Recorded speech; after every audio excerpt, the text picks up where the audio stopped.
You're listening to the Integrated Music Teaching Podcast from Top Music. Tune in weekly as we interview music teachers and experts from around the world to explore creative activities and ideas that build learning connections in students. Our integrated music teaching approach will deepen your students' understanding of musical concepts, engage them in critical thinking, improve their reading and performance, foster their curiosity, and prepare them for a lifetime of music making.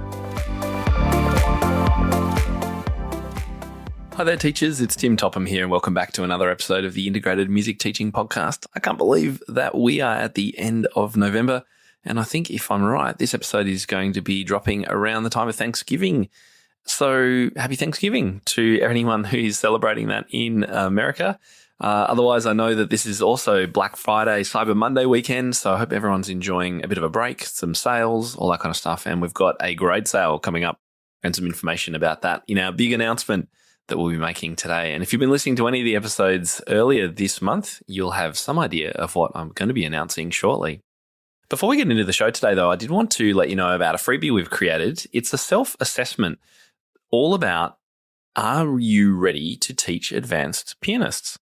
I've been thinking as we've been covering this topic this week, it'd be fun to create a bit of a checklist, a self-assessment for teachers who might be like, wonder if I am ready. And so we put together a self-assessment, and these are actually based on the self-assessments that you'll find in my Notebook Beginners book, which I've created. I created about 3 or 4 of them throughout the Notebook Beginners book, and they've been very, very popular for teachers to enable them to sort of see where they're at in a number of areas of their teaching. So this one's all about how ready you might be to teach advanced pianists. So if you'd like to do that self-assessment, head over to the show notes for today's episode. It's all free. And that is at topmusic.co/episode 357. All right. As you know, all this month we've been talking about teaching students entering early advanced levels. And you've heard me talk about why I'm passionate about this. You've heard me chat with our member Suzanne about her experience teaching an advanced student for the first time and how she coped with her lack of confidence and how she pushed aside her imposter syndrome. We then heard from Janna Williamson about the best approaches to use to prepare intermediate students for the advanced level and how to go about teaching your first advanced students with confidence. And now I realize, of course, that not everyone wants to teach advanced students. Many of you are happiest at the beginner and intermediate level, not a problem at all. But if you've taught for a while at the late intermediate level and have wondered if you could take students into advanced music, or if you've previously handed over your advancing students to another teacher, even though deep down inside you really wanted to keep teaching them but lacked the confidence, or if you've played music at an advanced level yourself but just haven't been sure about teaching that approach to students, then we've got you covered today as we have our big announcement, which is our brand new online course to help you feel more confident teaching advanced students is now live at TopMusicPro. And we are offering an extra special discount to non-members who'd like to join our community and access this course, plus all the other 50 or so just like it on all the topics that we've talked about over the last, how many years have I been doing this podcast? 7 years, I think. So you've heard about all the other courses that we have on offer. There are lots in there. There's all our discounts. There are weekly videos about teaching. There's our free sheet music. There's our free games. There is so much value in Top Music Pro, and we've just increased it by adding this new course. It's called Advancing Pianist Course. It's hosted by none other than our incredible Top Music Pro expert teacher, Janna Williamson, who you met a couple of weeks ago. If you've explored any of the videos over at Tonebase, that's a site where we provide an exclusive 20% discount to all our members to go and explore. Tonebase offers high-level advanced teaching videos for students predominantly, but also really interesting for teachers. It's got, super high quality sound and vision, overhead view, side-on view, all of that kind of stuff. And so we've tried to emulate that with our course with Janna. So you'll get the overhead view of the piano side-on from her, and we've broken it up into a number of short videos so you don't sort of feel like you're stuck there watching an hour-long video or anything. And I'm going to go through exactly what videos are included, what topics we cover, and give you some excerpts to listen to so you can get a feeling for how Janna teaches this. Really, as I think I said last week, this is a masterclass in teaching music generally. So even if you're not teaching advanced students, you will learn heaps from this. I really do guarantee it. I've been learning lots from it. So if you're interested in accessing the new course, we're offering a crazy Black Friday discount and 2 big bonuses to celebrate the launch. and I'll tell you more about those at the end of the show. But if you've heard enough this month and you're just ready to jump in, head over to topmusic.co/Black Friday. All right, I want to take you through the course, so let's explore.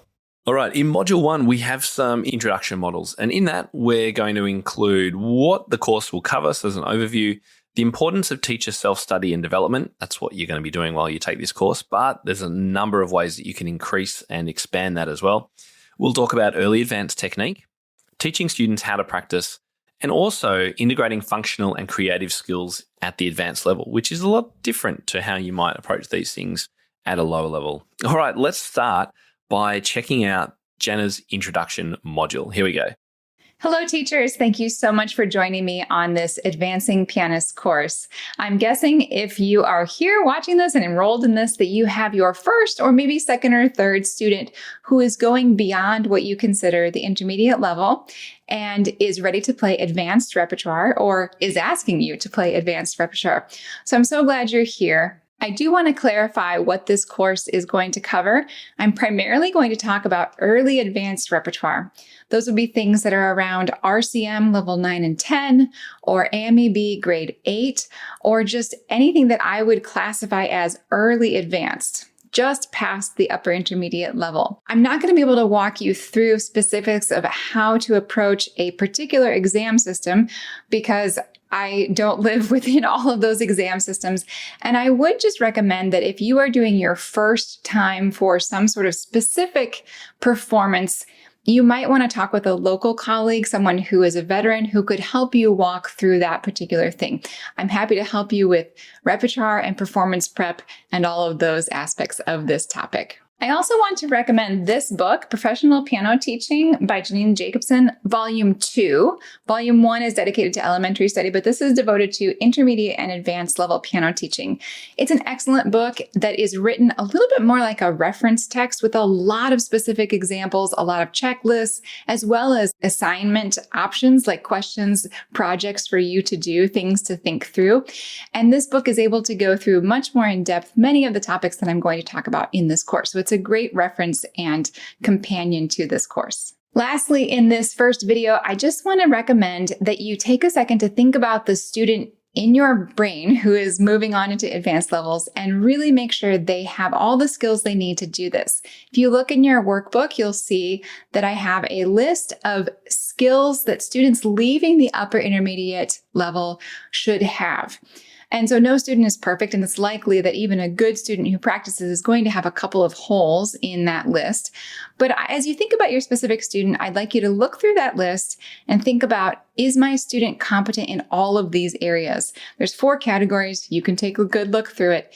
If you're noticing that your student is not competent in, say, a third or a half of those items on that list, then that means that you need to go back and do some more intermediate study and really firm up their understanding of reading and musicality and technique and all those things. That doesn't mean that he or she can't work on an advanced piece or two. That is totally fine. But you're also going to need to supplement that with some more intermediate study and make sure their skills are really ready to move on into advanced repertoire as a whole.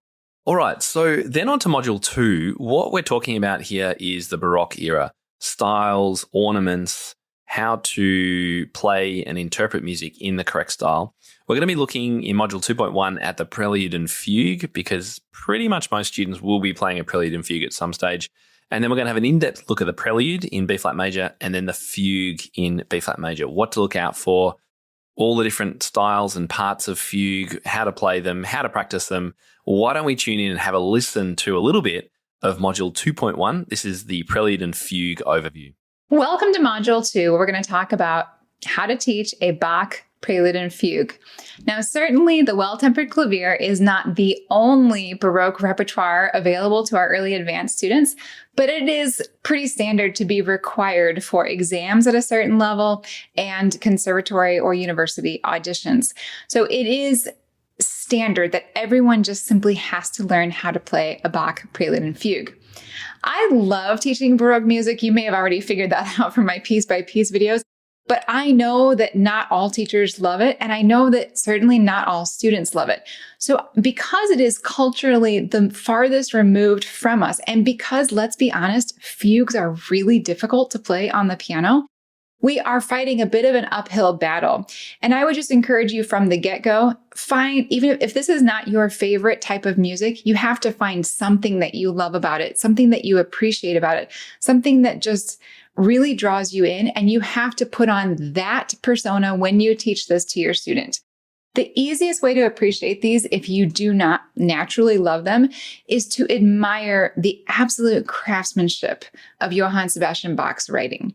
He was not known for writing beautiful melodies like perhaps Mozart was, or Tchaikovsky, but he was known for taking a tiny little piece of music that might not even be all that attractive in the first place and creating this amazing masterpiece of music out of just that tiny little bit. All right, so hopefully you do actually enjoy this, and hopefully it's not hard for you to share that love with your students.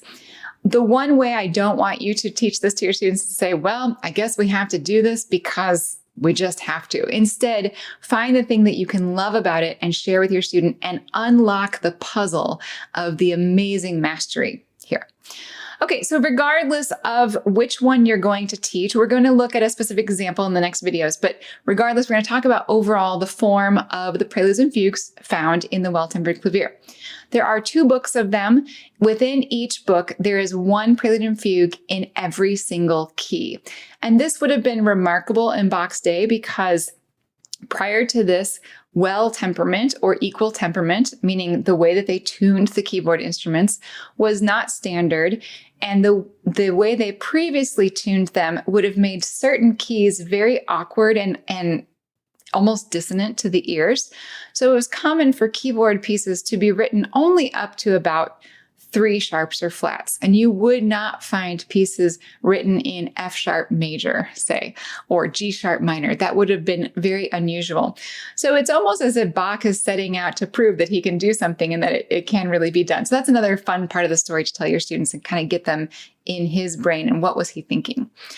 The preludes are exactly that. They are usually almost slightly improvisatory sounding, warming you up in the key that you are then going to play the fugue in. And a prelude is a very free form. There's typically a lot of broken chord patterns and, like I said, exploration of the harmony that you might use in that particular key. There might also be scale patterns or things that sound a little bit more improvisatory. Now, that said, there are also preludes that do not sound like that sound a little bit more like an allemande or another dance form. You find those as well. But many of them are more homophonic and explorations of chords in some sort of broken fashion. A fugue is a very, very strict contrapuntal form that I'm not going to go into here. You can read about that elsewhere. But there are specific things that happen in it. And in order for it to be written well, the composer has to follow many, many rules.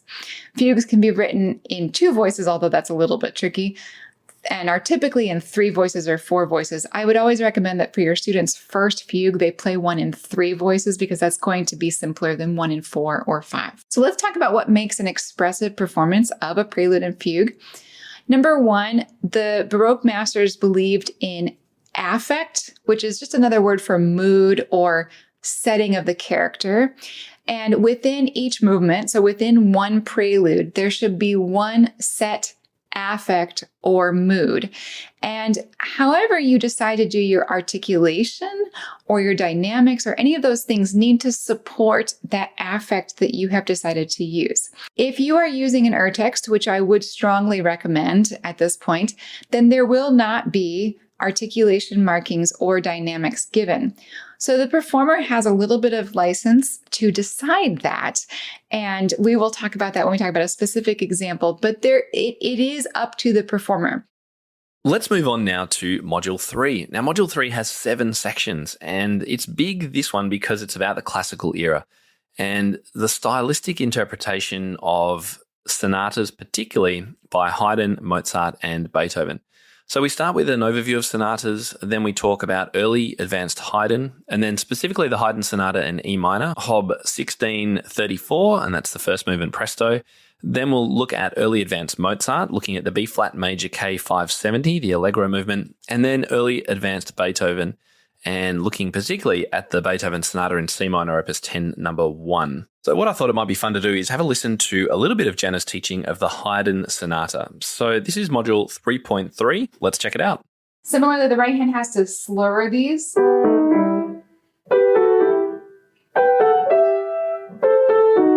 That can be really tricky right there. So working on double sixths and double thirds is going to be imperative for this piece. All right, going on. That's the first theme.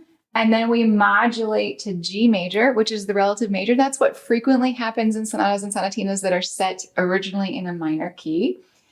And I would say then that the second theme is right after this dramatic fermata. That's the other thing that makes this piece so fun. You get these rests with fermatas on this. So this is measure 28. And then it starts. And that's our second theme. Again, double thirds, double sixths, that's going to be the technical thing you're going to have to address in this piece. And I do want to say that this part, this is measure 30, and then in its corresponding part in the recap, measure 95, is tricky. It's very intricate for these, I don't know, what is it, 12 measures or so. And it's really easy to get the two confused. They're slightly different. So if I go through this in slow motion so I don't make any mistakes.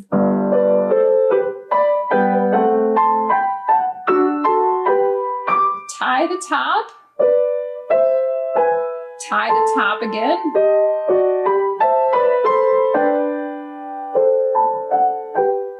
That's an example of a place where you can use a little pedal to help connect things. Okay, again, we get the dramatic pause. What's going to happen? Oh, we're going to start this again. Time.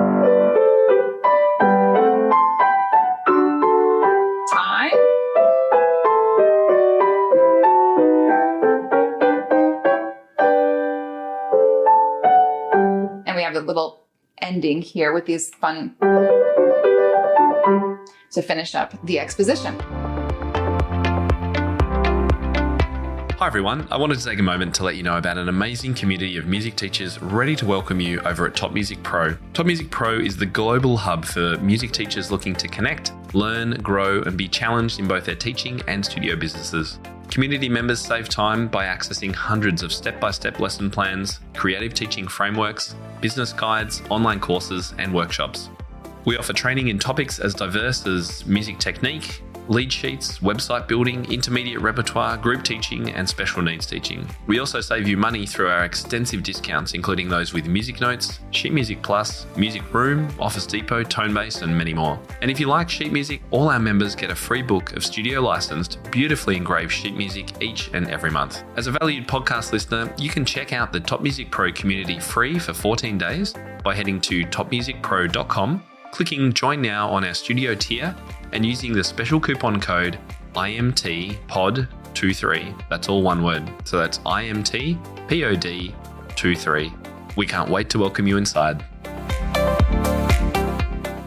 Moving on now, Module 4 is all about, well, you guessed it, what's the next era? It's the Romantic Era. So Module 4.1 is an overview of 19th century early advanced repertoire. And then 4.2, what makes an expressive 19th century performance? Because the students are going to be playing something romantic here, and it needs to be different, obviously, to Baroque, obviously to classical. All of these eras have their own intricacies, and that's what Janna is really getting across in these modules. So module 4.3 takes an in-depth look at the Chopin Nocturne in E-flat major. And of course, with any of these, we couldn't do videos on every single option that's out there. So we've tried to pick options which are relatively accessible and also pretty popular too. But I guess the important thing is that the kinds of things you'll see Janna teach when she's referring to any one of these pieces, you can then extract and use with any other repertoire in that era. And I think that's one of the major things that I want to get across. Even though this is just looking at one piece, the three modules together and the look at specifically that one Chopin Nocturne, you will be able to use as you teach other music in this era. Module 5 is all about 20th century repertoire.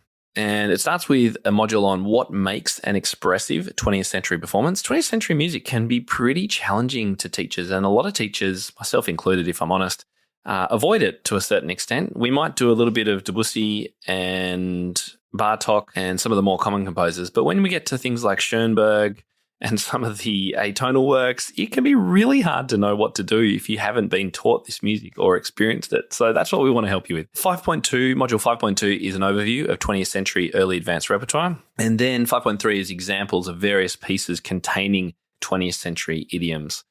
So why don't we listen to a little bit of that module, module 5.3, examples of 20th century music. And if you've ever really struggled to understand some of the music in this era, then this video will be eye-opening and super helpful. It's packed with lots of demonstrations and suggestions for teaching. All right, let's blitz through some individual pieces. I won't be able to give you specific practice techniques on everything, but if you have questions about any of this, of course, feel free to reach out.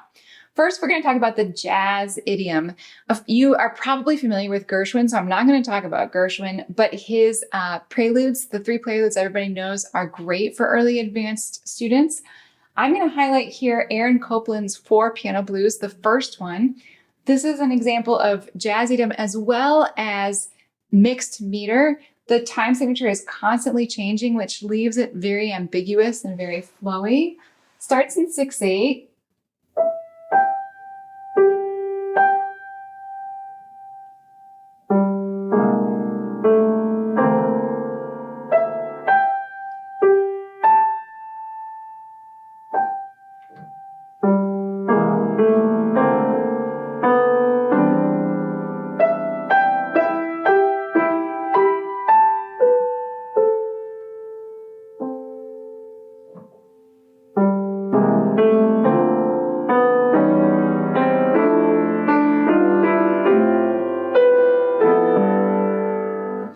So I'm not sure you could really feel where the meter was, right? Because we went from 6/8 to 5/8 to 7/8 to 8/8. So you've got all those things. So all that's happening is that eighth note is staying constant.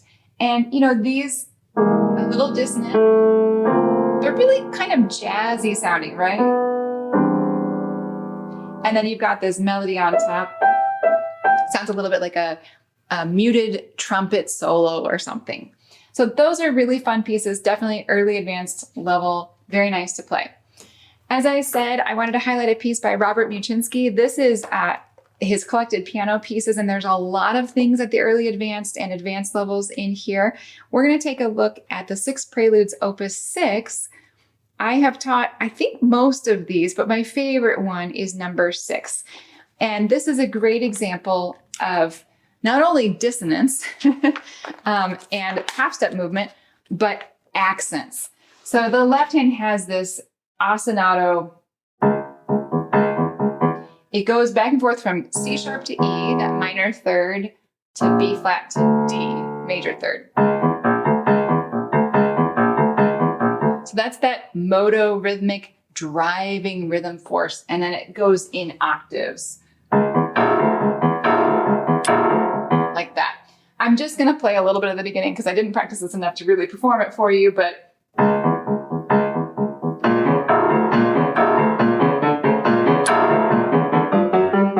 you get the idea. Super fun. It has a little scale passage in the middle, and then later you get to play that same thing in octaves.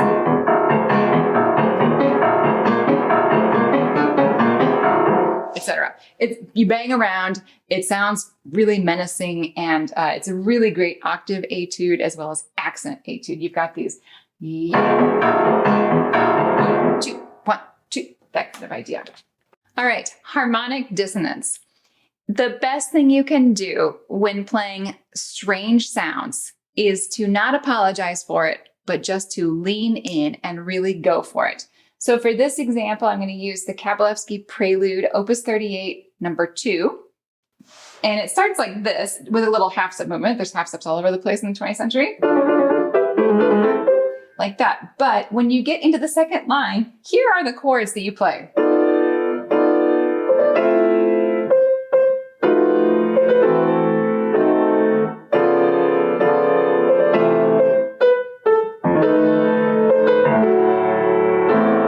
So we get consonants at the end. We get the A minor triad and the D with the E thrown in.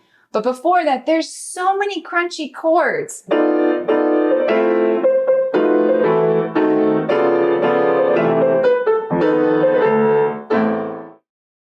And the final module is module 6. Just to wrap a few loose ends up. Firstly, we're going to talk about memorization.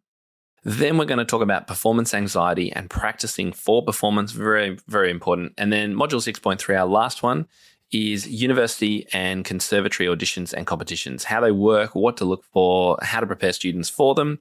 That's what we're going to be covering. So as you can see, this course is truly holistic when it comes to preparing for early advanced teaching. Now, nothing can be better than having advanced lessons on your own repertoire with a master teacher, of course. We all know that, and we still recommend it even if you are taking this course. But for those of you who can't do that or can't afford it or aren't ready for it, then this will be the perfect introduction to helping increase your confidence in teaching at this level. Now, not wanting to leave out a couple of bonuses, we have 2 very cool bonuses as part of this course. One of them is about octaves because, well, everyone questions how to play octaves and do it without pain and fatigue. So why don't we just have a listen to a couple of minutes of the bonus video all about octaves. Here we go. When we're playing octaves, our hands are spread open. They are not in their natural hand shape. So if you just take a second and hang your hand at your side and let everything release in your hand, that's your natural hand shape. And so in general, when we're playing the piano, we want to return to natural hand shape whenever possible to release any tension that we've built up. And also in general, our goal when we are playing particularly technically difficult music should be to have the greatest efficiency of movement. Now, that goal, of course, goes along with making beautiful sound. But as far as just the actual goal of movement, we want to be as efficient as possible so that we can play with great stamina and, not overuse our muscles or overtax them in any way. So with those things in mind, the way I first teach my students about octaves is I teach them a basic octave scale. And if we just stick to white keys for a minute and just do a C major scale, you may have seen me do this in other intermediate videos. I just teach them to do it very slowly. And in between each octave, return to that natural hand shape. Just like I was saying, if you hang your hands at your side, this is your natural shape. So expanding out to the octave and then releasing back. You can relate this to a rubber band. If you stretch a rubber band out and then you just let it go, it will naturally go back to its regular non-stretched size. And that's the analogy I want to use with my students' hands. We stretch it out and then we just return to our natural hand shape. So if I do that nice and slow motion,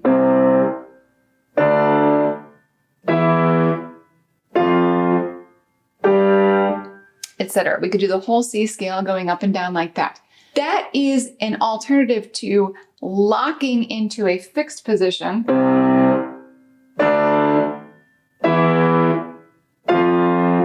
and never deviating from it. You can certainly do that for brief periods of time and it won't hurt you. But if you're doing that with very fast octaves, or for a long period of time, it's going to cause quite a bit of tension.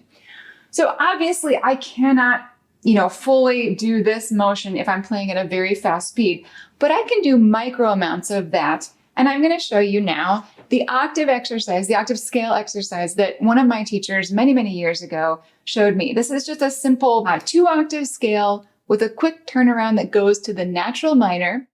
And finally, a course about advanced repertoire wouldn't be complete without a look at fast passage work, the filigree runs that students have to get absolutely flying and smooth and confident under pressure. We've got a video exactly talking about that. So let's have a quick listen to a couple of minutes of that one as well. Once your student can do that and they can play pretty reliably at a moderate tempo, but they know that this is still a sticky spot technically, then we can go on to practicing things that will firm up the technique and help them to play fast. So first I would do 100% staccato.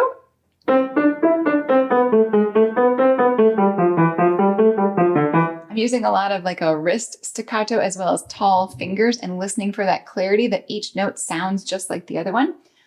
Very similarly, 100% marcato, a very heavy accent.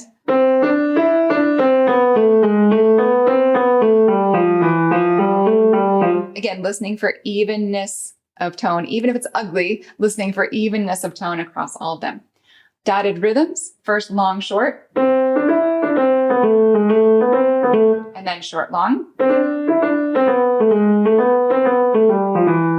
The short, long is much harder for students than long, short. So be ready for that. Accents in small groups. So I'm in a simple meter here. So I've just got 16th notes, 4 16th notes over 4 beats in a measure. So I've got 4 notes per little group of 16th notes. I'm going to start by accenting 1. So 1 E and 2 E and the first one in each group. 1, 2. Now I'm going to shift that accent to the second note in each group.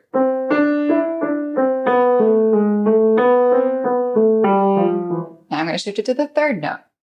Okay, well, if that hasn't got you pumped, I don't know what will. This is such a great course, and I hope you've enjoyed having a look behind the scenes at the Advancing Pianist course. To celebrate Thanksgiving and Black Friday, we are running an incredible special. So the special is on an annual membership. Now, our annual membership is normally $499. We are offering just this weekend, as part of our Black Friday sale, we're offering annual memberships for $274. So that's a savings of $225. This discount will continue to roll over each year that you remain a member. So it's not going to jump back up to $499. You are going to be locked in at $274 a year. This is absolutely crazy. And it is open to current monthly members. If you'd like to upgrade to annual, you can also jump on this deal. And not to leave you behind, we're also going to be throwing in 2 more bonuses as part of this deal. Bonus 1 is 20 Top Music Sheets collections, volumes 15 to 35. So if you're unsure about our Top Music Sheets, these are our monthly packs of fully studio licensed sheet music that we curate from composers all around the world, including Chris Goldston and Kevin Olsen and Australian composers. You name it, we are featuring them. That is at least $400 value. We're going to give you 20 of those collections to just go and use as you wish with your students. And bonus 2, the first 5 people to grab that deal of $274 for an annual membership will get 30 minutes one-on-one with a member of our team. And as I mentioned before, of course, this isn't just the price for this course. This is price for access to our full, complete studio membership with all of our courses, all of our discounts, the monthly sheet music, the monthly games, the lesson plans, the teaching videos, including piece-by-piece intermediate teaching repertoire videos, including my Pop Song Solutions videos. It's all there. It's all bundled together, and that's an incredible price. So go and grab it while you can. The link you need to access that is topmusic.co/Black Friday. Grab it before the deal ends.